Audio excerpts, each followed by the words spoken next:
Hi everybody, welcome back to the channel. In this video we're going to take a look at a lot of examples of how to calculate derivatives, finding the derivative of a function at a specific point A. And so let's start out by looking at kind of the definition that we saw in the last video, is that a derivative of a function at a point A is given by the limit as h goes to 0.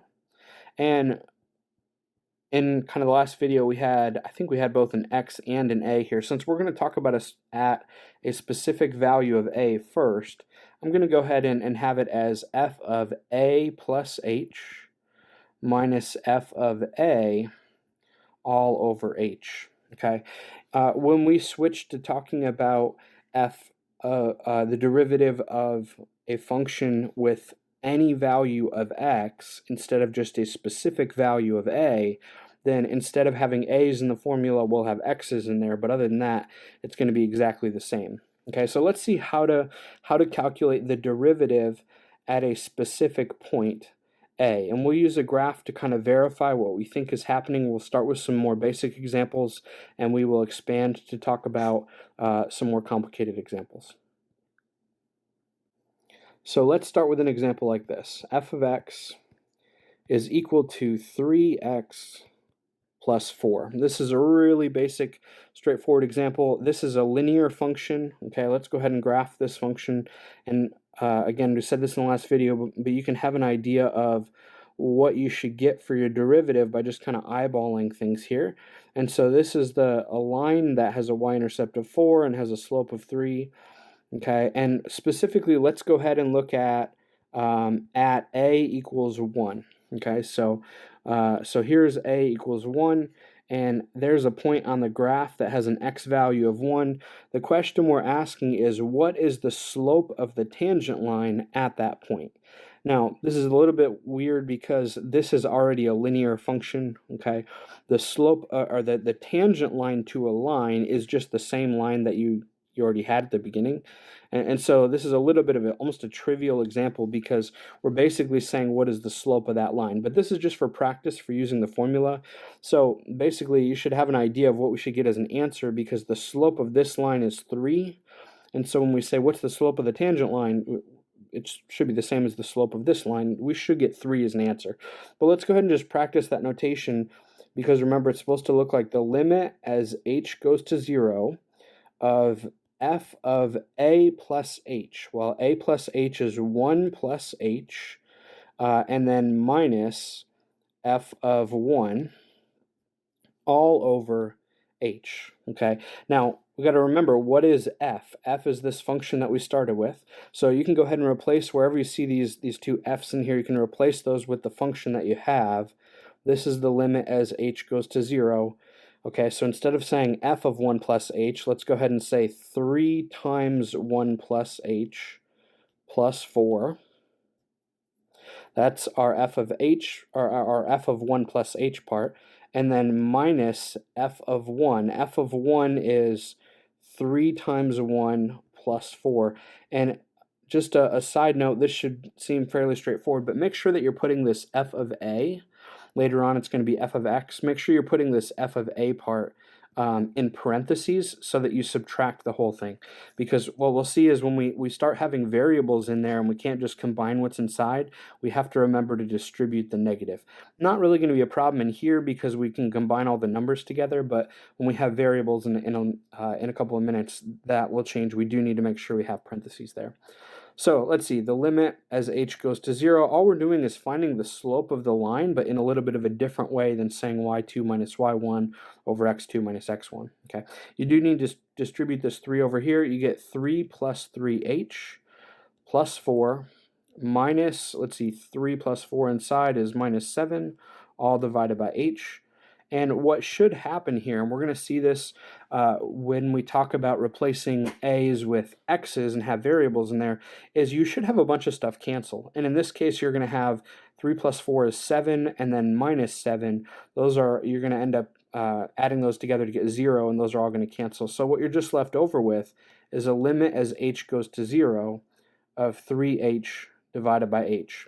By the way, let me just pause for a second, relate this back to some of the stuff we did in earlier videos. This is a limit problem still from the very beginning, and so we've talked now in a few different sections about how to handle limits. You might remember the 3 different strategies we have when you're dealing with limits. The first thing you should try is to plug in a value if you can. So think about from the very beginning here, this first step where we have the limit definition. See what happens if you try to plug in 0 for h. Like, are you even allowed to plug in that value? Okay, if you try to plug in 0 for h, you get f of 1 minus f of 1 on the top.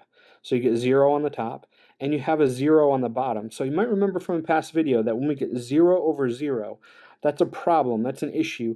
We can't really deal with anything when we get 0 over 0. So what was our second strategy with limits?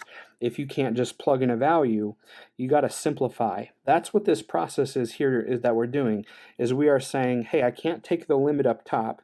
Can I simplify this whole thing? And in this problem, the steps aren't that difficult, but can we simplify the whole thing and get to a point where you can plug in a value of 0 for h? And so every step along the way, in step number 1, and step number 2, and step number 3, down here, there's no place there where you can plug in 0 for h until you get down here. Now that we're at step number 4, now before you try to plug in a value for h, now you can cancel an h on top and bottom.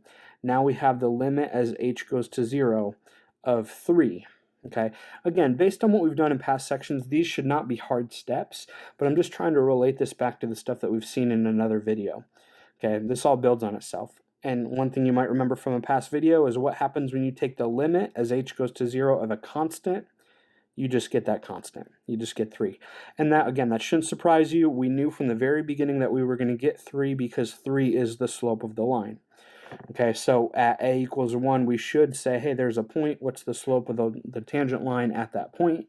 You should get 3. This shouldn't surprise you, but the steps are good to practice. Okay, let's look at one more, and then we'll start to kind of generalize and talk about plugging in a variable of x instead of just using a value of a. So let's go ahead and take a look at a different example. We're going to build up and just get a little bit more complicated. Not too crazy at first, but we will see some stuff that challenges our algebra skills and challenges our simplifying. Here's a second one. We go from linear to quadratic. Okay, and if you think about what this is talking about, when we talk about 5x squared minus 1, this is a quadratic that opens up. It has a y-intercept there of -1. And we shouldn't expect to just get one number as our answer when we go find the derivative at a specific, or for the whole thing, I guess. At a specific point, we will be able to talk about what's the derivative, and we should get a number because we know exactly what a is. So let's use a equals 2. And by the way, a little bit of new notation. I don't think I've introduced this yet. This is important notation. I don't know how I haven't introduced this yet, but let's take a look. What we're finding by finding the limit as h goes to 0, let's just write out that definition, of f of, remember a is 2, so f of 2 plus h minus f of 2 all divided by h. Okay, so I'll just put up here at a equals 2. That's the a value that we chose. What we're really looking for is what is the slope of the tangent line at 2. In fact, you might be able to kind of eyeball that and say, hey, here's what I think we should get. I actually think the graph is supposed to look quite a bit steeper than what I've drawn here. So it should be a fairly steep, positively sloped line. And so that should kind of give you an idea just to be able to check your work here. But here's the new notation that I haven't really introduced yet, is we're going to call this f prime, looks like a little apostrophe there, f prime of 2. Okay, so f prime of 2 says, what is the derivative of the function? When you see a prime like this, a little apostrophe symbol there, that is talking about what is the derivative of the function, or again, think about what's the slope of the tangent line of that function at that specific input value. So get used to this notation. We're going to see it in every problem in this video. We're going to see it every day moving forward. Okay, so let's go ahead and kind of move forward with this one. And this is going to be a little bit more algebra steps, but I don't think it'll be too bad. Let's see what we get. So again, replace the f's with our function that we actually have from the beginning. And now this looks like 5 times, replace an x with a 2 plus h. So it's 5 times 2 plus h squared minus 1. And then remember what I said earlier is I would recommend go ahead and put this whole thing f in parentheses. So minus f of 2. So this is 5 times 2 squared minus 1. And then all divided by h. Okay. As you can tell, it looks a little bit more complicated than the last example, but hopefully it shouldn't be too bad or anything too intimidating right now. Okay. So go ahead and walk through in kind of the same steps. Be careful about your order of operations here. Now with the 2 plus h squared, you got to be careful with that. Make sure you're foiling that. Okay, so this is going to look like 5 times, let's see, if you write out 2 plus h times 2 plus h, that's going to end up giving you 4 plus 4h plus h squared. Okay, so just be careful there with your foiling. Okay, and then minus 1. And then again, later on, we got to be really careful that we distribute that negative, but for now, we can just combine everything in the parentheses and then subtract. So order of operations here, we've got to do the 2 squared first. So 2 squared is 4 times 5 is 20, minus 1 is 19, so minus 19 on the end, and then all divided by h. Okay. Now we're just trying to simplify this. Again, you could try to plug in 0 for h because we do have a limit any step along the way, but what you're going to find is if you try to plug in h equals 0, you're going to get that same thing of 0 divided by 0 every step along the way, and we can't deal with that. That's why we're doing the simplifying with the algebra that we're doing here. So go ahead and distribute the 5. This looks like the limit as h goes to 0 of 20 plus 20h plus 5h squared, and then minus 20. Run out of room on the side here. And then minus 20 all divided by h. And maybe you remember what I said earlier is that when you do this, you should have some stuff cancel. At least when you have polynomials, you should have this stuff cancel. We'll see kind of with more complicated functions down the road how things are going to behave. But 20 and a minus 20 there, those are going to cancel, and you're left over with the limit as h goes to 0 of 20h plus 5h squared all over h. By the way, please make sure you're writing that limit as h goes to 0 every step along the way. If we don't lose that, we kind of get to the end and say, what am I supposed to do again? Oh yeah, at the end, we need to let h go to 0. If you don't do that, then you're talking about an average rate of change, not an instantaneous rate of change. Okay, you can factor out an h out of the top and cancel with the h on the bottom. I'm running out of room, so I won't write it as factoring out an h, but some of you like to do this thing where you just kind of cancel an h everywhere, but what's really happening there is you factor out an h and then cancel it, and you're left over with something like 20 plus 5h, and then h is supposed to be going to 0. So when h goes to 0, you're just left over with 20. Remember what we're finding here, 20 is supposed to be the slope of this line at a equals 2. All right. Now again, I said this earlier, but my graph is not a perfect graph here. I think it's supposed to be a much taller, skinnier parabola here, but we do know it should be a pretty highly positive slope at the point a equals 2 there. Okay, so here's a couple of examples. In the next video, we're going to take a look at a few more examples, but instead of talking about using a specific value for a, we're going to use a generic variable x and show how we can find the derivative at every single point of x instead of just at one specific value. Okay, so I hope you've enjoyed. Good luck practicing.